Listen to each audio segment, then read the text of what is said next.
हर व्यक्ति जीवन में सुख और आनंद चाहता है, लेकिन वास्तव में सुखी रहने का तरीका उसे नहीं पता है।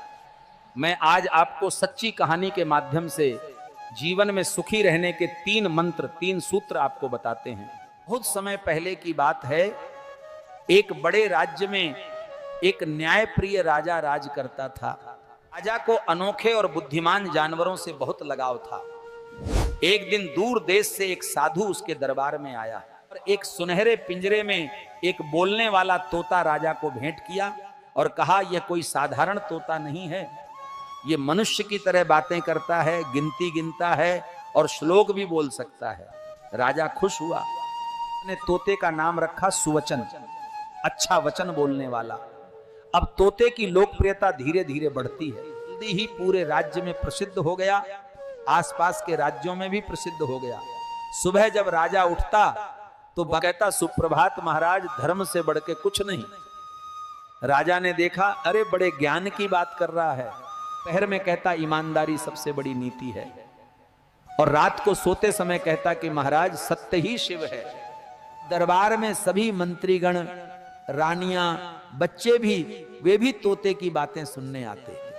दरबार में अब भीड़ लगने लगी और धीरे धीरे यह प्रसिद्धि इस तोते की बाकी राज्यों तक भी पहुंचनी शुरू हुई। एक दिन राजा ने सोचा, क्या ये तोता सिर्फ रटी रटाई बातें बोलता है या असल में समझ भी रखता है? राजा ने चुपके से अपने अंगरक्षकों से कहा, सुबह जब मैं तोते के पास जाऊं तो डरावना नकाब पहनकर आओ और जोर से चीखो, देखते हैं तोता क्या प्रतिक्रिया देता है। अगले दिन वैसा ही हुआ। ऐसे ही राजा सुवचन के पास कदम रखा, राजा के नकाबधारी सिपाही एकदम जोर से दहाड़े, पूरा महल थर्रा गया। लेकिन तोता डरने की बजाय बोला, डरो मत, ये सब नाटक है, सच्चा साहस भीतर होता है, डरो मत। अब राजा अचंभित रह गया कि तोते को कैसे पता लगा कि ये सब कुछ नाटक है। अब राजा ने तोते की एक असली परीक्षा लेने की कोशिश की कि चलो एक अंतिम परीक्षा और ले ली जाए इसकी। तो एक दिन उसने दूसरे तोते को मंगवाया जो बिल्कुल देखने में हूबहू वैसा ही था, बस बोलता नहीं। तो दोनों तोतों को एक ही पिंजरे में रख दिया गया। अब राजा ने दोपहर में पूछा तोतों से कि बताओ, तुम दोनों में असली सुवचन कौन है? तो पहला तोता बोला, महाराज, जो मौन रहकर भी समझे वही असली ज्ञानी है, पर जिसने जीवन को शब्दों में उतारा है वही सुवचन है। अब राजा मुस्कुरा दिया और बोला, तुम ही असली हो सुवचन। इसके बाद तोते की जब प्रसिद्धि बढ़ी तो पड़ोसी राज्य से एक चोर ने जब ये सुना कि वो तोता ऐसा है, तो उसने सोचा कि हो सकता है ये तोता मेरे बहुत काम आए, मैं इसे चोरी करूं। वो जैसे तैसे सारे तड़म भिड़ा के और राजमहल तक पहुंचा। अब उसने सोचा कि इस तोते को चुराया जाए। उसने अंगरक्षकों से बातचीत करना शुरू किया। 2-4 अंगरक्षकों को उसने अपनी ओर मिला लिया, उन्हें लालच दिया, झांसा दिया। चोर धीरे धीरे राजमहल पहुंचा और रात्रि के समय जब वो तोते को चुराने के लिए आया, उसने तोते को पकड़ा, उसकी चोंच बंद करी ताकि ये चिल्ला ना सके और उसको लेकर बाहर आया।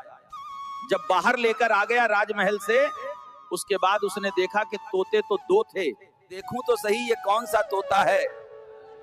अब उसने जब उसका मुंह खोला, खोलते ही वो तोता बोला, अरे मुझे किस लिए उठा लाए, मेरा क्या करोगे तुम? तो उसने कहा कि मैं तुम्हें अपने पिंजरे में रखूंगा, अपने पास लेकर जाऊंगा और वहां पर तुम्हें बेचूंगा, मुझे अच्छा मूल्य मिलेगा। अगर तुम मेरे किसी काम नहीं आए तो, यदि तुम मेरे काम आए तो तुम मेरे पास रहोगे। तोते ने कहा कि तुम मुझे आजाद कर दो, यदि तुम मुझे आजाद कर दोगे तो तुम्हें जीवन के ऐसे 3 सूत्र बताऊंगा जिससे तुम्हारा जीवन पूरा सुखमय और आनंदमय हो जाएगा। उसने कहा कि नहीं, आजाद तो मैं नहीं कर सकता हूं, मैंने तुम्हें आजाद कर दिया तो मुझे क्या मिलेगा? रख के बेच के तो मुझे धन संपत्ति मिलेगी। उस तोते ने कहा कि मैं पूरे राज्य में प्रसिद्ध हूं, तुम जहां भी बेचोगे तो पता तो चल ही जाएगा कि ये तोता उसके पास आया कहां से। चोर ने सोचा कि बात तो समझदारी की कह रहा है ये। उसने कहा कि चलो ठीक है, मुझे तीन सूत्र बता दो, कौन से वे तीन सूत्र हैं जिससे मैं सुखी और आनंदमय हो जाऊंगा। तोते ने कहा कि पहले शर्त है मेरी, पहला सूत्र मैं तब बताऊंगा जब मैं तुम्हारी कैद में हूं, तुम मुझे आजाद कर दो। दूसरा सूत्र मैं बताऊंगा पेड़ की डाली पर बैठकर, और तीसरा जो सूत्र है वो मैं उड़ते हुए बताऊंगा। चोर ने सोचा कि चलो ठीक है, मान लेते हैं बात। उसने बात मान ली उसकी। बोले ठीक है, ठीक है, तुम पहला सूत्र बताओ, यदि मुझे सूत्र अच्छा लगा तो मैं तुम्हें आजाद कर दूंगा। तोते ने कहा कि याद रखो पहला सूत्र, कि व्यक्ति हमेशा अपने अतीत में जीता है, अपने पास्ट में जीता है, काल की इन स्मृतियों से बाहर नहीं निकलता। और जो व्यक्ति भूतकाल में जीता है वो या तो अपनी अच्छी यादों को आज की कष्टदायी यादों के साथ तुलना करता है, या फिर अगर पुरानी यादें कड़वी हैं तो उन्हीं कड़वी यादों को याद करके दुखी होता है। इसलिए कभी अतीत में नहीं जीना चाहिए। चोर को बात बड़ी अच्छी लगी कि बात तो बिल्कुल सही कह रहा है भाई। उसने बोला चलो ठीक है, मैं तुम्हें आजाद करता हूं। अब दूसरा सूत्र तो तोते ने जो है अपना वादा निभाया। आजाद होने के बाद वो पेड़ की टहनी पे जा बैठा। ऐसी बात पर यकीन नहीं करना जिसका कोई आधार ना हो। और बोला कि भाई अब दूसरा सूत्र सुनो।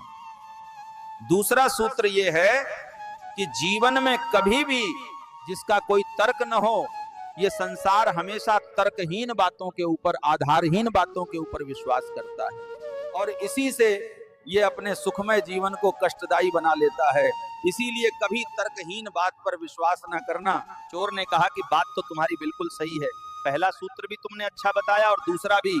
तोता डाली से उड़ता है और उड़कर कहता है कि बड़े भोले हो, मेरे पेट के अंदर हीरा है, यदि तुम मुझे पकड़े रहते, तुम मुझे आजाद नहीं करते तो तुम उस हीरे को निकाल लेते और उसे बेचकर तुम धनवान हो सकते थे। तुम बड़े भोले हो, तुमने मेरी बात में आकर मुझे आजाद कर दिया और इस बहुमूल्य हीरे से वंचित रह गए। तुमने मौका खो दिया।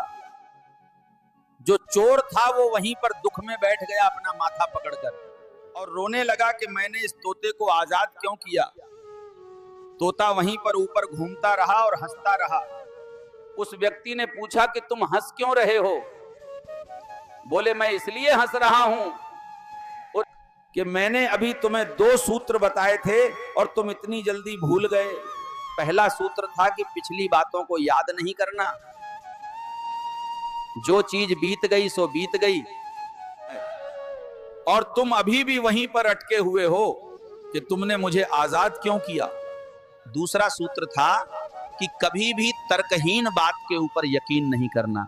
अरे सोचो, इतने छोटे से तोते के अंदर भला इतना बड़ा हीरा कैसे आएगा? तुमने इस बात पर विचार नहीं किया और इस तर्कहीन बात के ऊपर तुम दुखी हो गए। यही इस संसार के कष्ट का कारण है।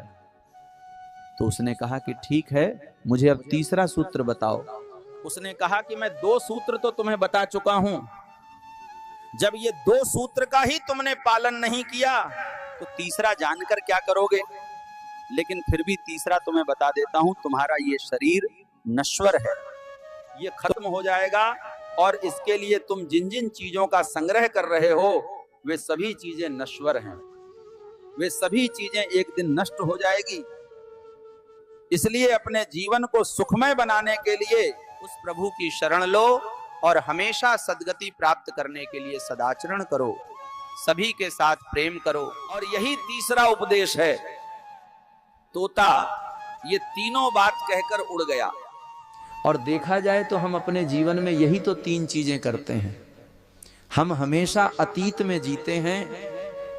अगर अतीत में हमें रोजाना 1000 रुपए का मुनाफा होता था, आज अगर हमें 900 रुपए का मुनाफा हुआ तो हम ये नहीं देखते कि हमें मुनाफा हुआ है, बल्कि हम ये देखते हैं अरे मुनाफा कम हो गया। हम उस चीज को लेकर चिंता करते हैं। हम लोगों की तर्कहीन बातों के ऊपर विश्वास कर लेते हैं। लोग कहेंगे अरे वहां पे दिया जला के आओ तो तुम्हारा ये कष्ट दूर हो जाएगा, वहां पे स्नान करके आओ तो फलाना कष्ट दूर हो जाएगा। हम ऐसी तर्कहीन बातों के ऊपर विश्वास कर लेते हैं, जबकि वो परमात्मा जो हमारे हमेशा साथ है, हम उस पर भरोसा नहीं करते। हम कभी अपने अंदर झांकने की कोशिश नहीं करते, हम हमेशा उसे बाहर ढूंढते हैं। की कथा समझ में आई हो तो ज्ञान करना, ध्यान करना और चैनल को सब्सक्राइब कर देना। सीताराम।